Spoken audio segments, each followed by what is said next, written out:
Welcome back to Chess Understanding. In this video, we're going to be focusing on the Mar del Plata in practice from the white side of the board, looking at the strategies we've discussed in actual games. Be sure to comment, like, and subscribe, and enjoy the video. Now let's look at the King's Indian from the white side, the Mar del Plata structure in particular.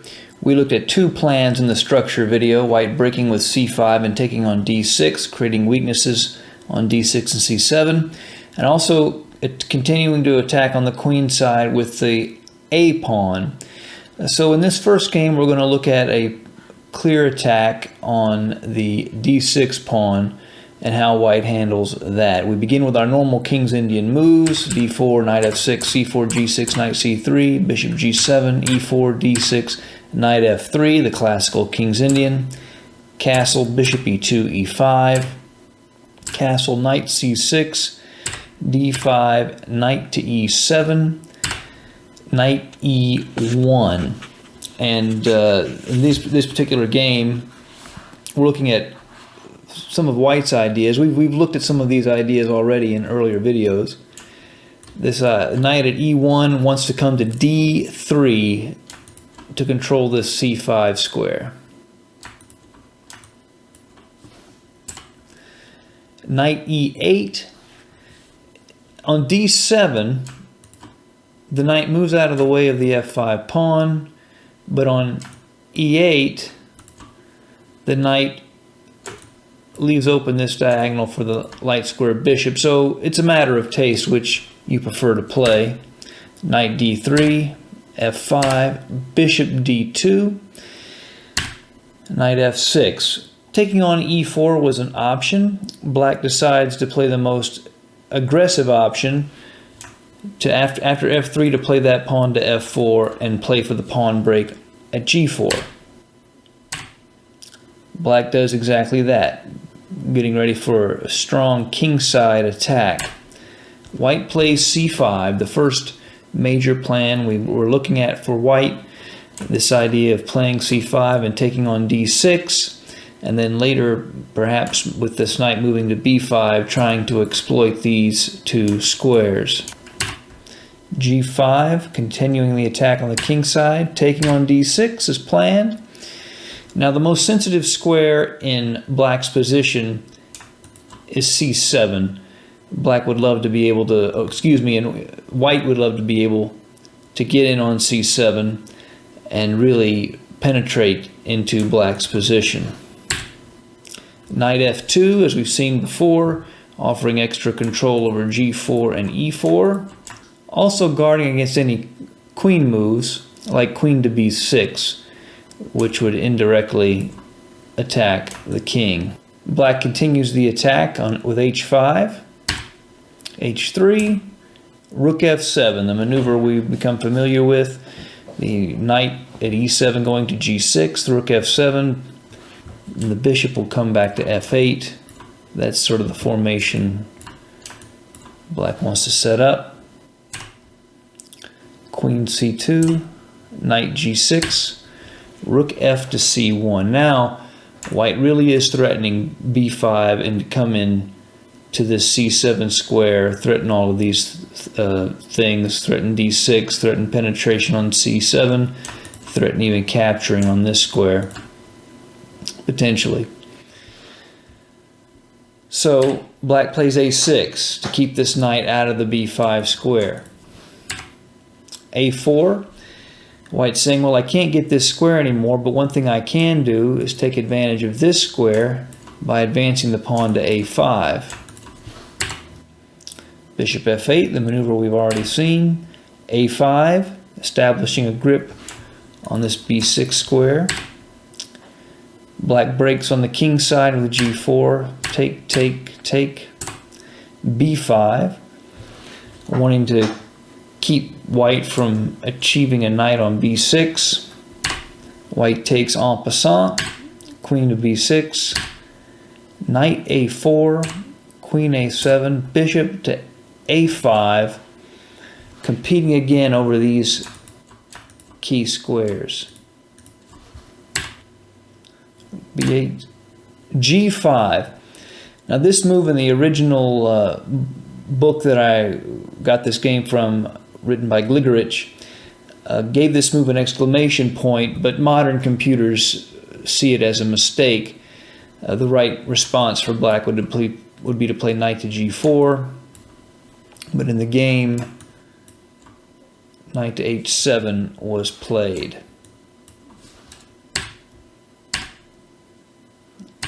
B6, F3, just take the pawn. Rook takes, bishop takes, queen takes, and now this C8 bishop is left unprotected.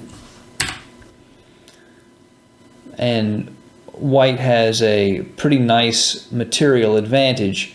Now white still has to be careful about attacks on the king's side, so he has to be mindful of that. But if he is, he should do okay. Knight G4, take the pawn. Rook A3, the rook on the third rank is a common idea for white in defending these positions. Controls key squares, hits the queen. Queen back to B6, queen to G4, bishop H6 with an X-ray attack on that rook. Don't want any discoveries. Rook C2 avoids those. King H7 and G3. And this position, white resigned. There is no real activity. They're down way too much material. The exchange and two pawns. The knights can't go anywhere particularly, and black resigned in this position. The first game, by the way, was between Rogers and Schnappick. I don't know if I had mentioned that, but Rogers was white and Schnappick had the black pieces. Our second game is between Sergei Azarov and Karsten Volk. And this is a very interesting game because, as I've said in earlier videos, one of the important things about learning the King's Indian structures is that they can come out of many different openings, not just the King's Indian. And this game, which has a Mar del Plata structure, just as we've been looking at, comes out of a Ruy Lopez, a Spanish opening. And the Spanish opening has King's Indian structures emerge all the time.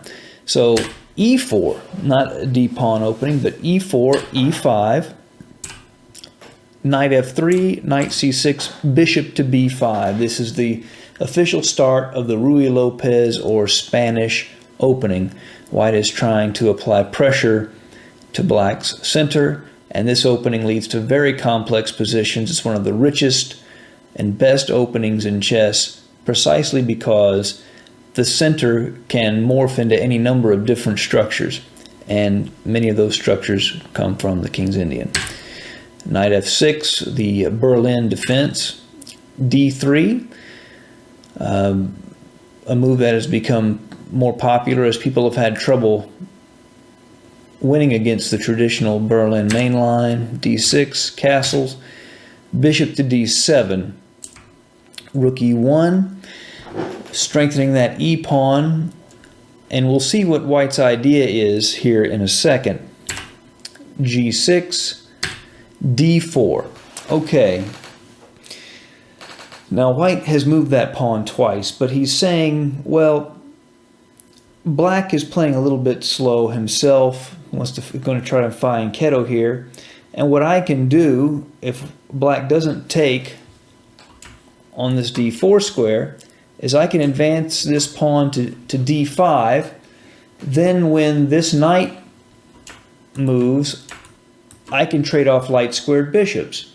And as we've discussed earlier, one of white's main strategic goals in this opening is to trade off light squared bishops. In a perfect world, white would trade off a knight for that bishop, but trading off the light squared bishop from white for the light squared bishop for black is still a significant strategic achievement. In and of itself, it's not enough to win. Black still has an attack that white has to be aware of black's attack and has to be prepared to defend. Nevertheless, this is very good if white can get rid of black's light-squared bishop. Bishop g7, d5, the plan we just mentioned. Knight e7, take, takes with the knight, clear again, we see this over and over, clearing the way for the f5 pawn and adding some strength to the c5 square.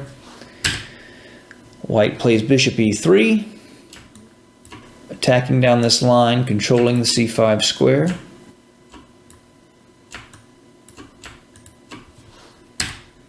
Castles, c4, continuing the traditional attack as we've seen it. h6. Now the reason black plays h6 here, he wants to play f5. But if he does that immediately, then white can hop into e6 with the knight, forking these two pieces. So in order to keep the knight out of the g5 square, black plays h6 first and then is able to play f5. Knight fd2, so that when black plays f5, white can meet it with f3.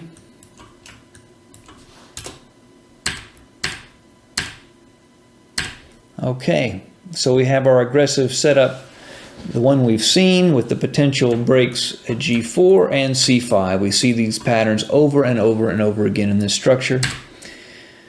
A g5 coming in for the break on g4. Knight c3, knight g6, b4, preparing the c5 break. The same patterns over and over. Knight f6, supporting this push. c5, going ahead with the plan. Rook f7, same pattern as before. Knight c4, adding to the pressure. Not capturing yet, but just building pressure on this position. Also can potentially go here. Bishop f8. Now a4. This is the key move in this second strategy from white, which looks very similar and is very similar to the first one, but is building up a little bit more. This a pawn can cause a lot of havoc if white decides to play c6. Black decides to play b6. White can come into a5 and open up lines on the queen side. Rook g7, the pattern we've become familiar with. c6, white plays the pawn at c5 to c6. b6 and a5 immediately, just as we've discussed. Rook to b8 to avoid the exchange down the a file. Takes, he has to take with the a pawn. If he takes with the c pawn, then white will be left with a protected pass pawn. That would really be a disaster. Knight to b5, coming in, putting pressure on c7. Queen c8, rook a7, g4, king h1, defensive maneuver. Rook a8, rook c7, tactics. So now, when black plays rook to c7, white can take on b6. And he's hitting both of these rooks. This is really quite an interesting tactic. The queen moves, then knight captures on a8. And if black takes the knight at a8, white would take the rook at c7 as well. Rook g7, knight b6. Now, at this point, the queen side is completely lost. I mean, if white can defend against black's attack, then it's over. Black has no chance. So black has to hope he can create some pressure on the king side, and white comes up with a very interesting defensive idea. g3, normal part of the attack. Bishop g1. So now white goes back to f2. If he takes at h2, he would no longer defend the knight at b6. Knight h5, looking to jump in to this square. c7, rook takes c7, knight takes c7, queen takes c7. Now, queen to c1, offering the exchange of queens, but also coming up with this key defensive maneuver. He wants to use the queen as a defender on the king's side. When this queen moves, the black queen moves, white can play queen c8 and back to h3. And that's the key defensive move that basically prevents any attack, so white can win comfortably with the material advantage and the queenside pressure. Queen to a7, queen to c2,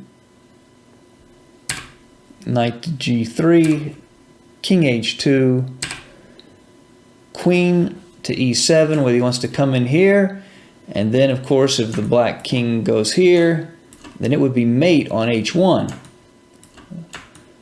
So there is quite a serious threat at the moment, but the aforementioned maneuver, queen c8, and then that is the moment in which black resigned, because if black plays queen to h4 here, white just blocks with queen to c8, and there is no mating attack, and white wins easily with a superior material and queenside advantage. So these are the two plans for white. They are very similar. One involves a very quick exchange on d6 and the exploitation of that weakness and penetrating down the c-file to the c7 square. And the other involves advancing the a pawn, and then the white pawn goes to c6, and when black responds with b6, a5, opening up the a file. Well, I hope you've enjoyed this look at the Mar del Plata variation, and I hope you stay with me as we look at other structures emerging from the King's Indian. I hope you enjoyed the video, and if you want a place that you can come to truly understand the game of chess, please subscribe. Thank you.